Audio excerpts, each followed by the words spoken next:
একটি ম্যাচ, একটি পেনাল্টি, এ যেন পেনাল্টি কার্ডের ছড়াছড়ি। ছোটকালে আমরা যখন কোনো প্রতিযোগিতায় জিততাম, জেতার পরে কলম উপহার দেওয়া হতো, আর এখন আর্জেন্টিনাকে প্রতি ম্যাচেই জেতার জন্য একটা করে পেন বা কলম উপহার দেয়।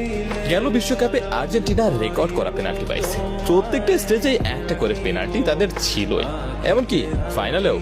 আর এইবার তো বিশ্বকাপের আগেই শুরু হয়ে গেছে পেনাল্টি পাওয়া।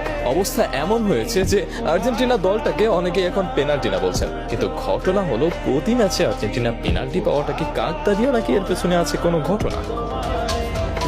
বিশ্বকাপ আসলেই আর্জেন্টিনার পেনাল্টি বিতর্ক প্রতিবার মাথাচাড়া দিয়ে ওঠে। 2022 ফিফা বিশ্বকাপে সবচেয়ে বেশি পেনাল্টি পেয়েছে আর্জেন্টিনা এবং তারা মোট 5টি পেনাল্টি পেয়েছিল। এত বেশি পেনাল্টি এর আগে কোনো দল পায়নি।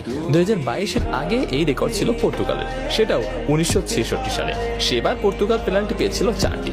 গত বিশ্বকাপের গ্রুপ পর্ব থেকে নিয়ে ফাইনাল পর্যন্ত প্রতি ম্যাচেই পেনাল্টি পাইছিল আর্জেন্টিনা।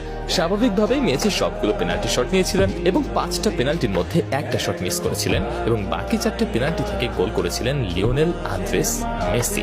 মেসি আর্জেন্টিনার হয়ে মোট গোল করেছেন 117টি, তার মধ্যে 25টি গোল আছে পেনাল্টি থেকে।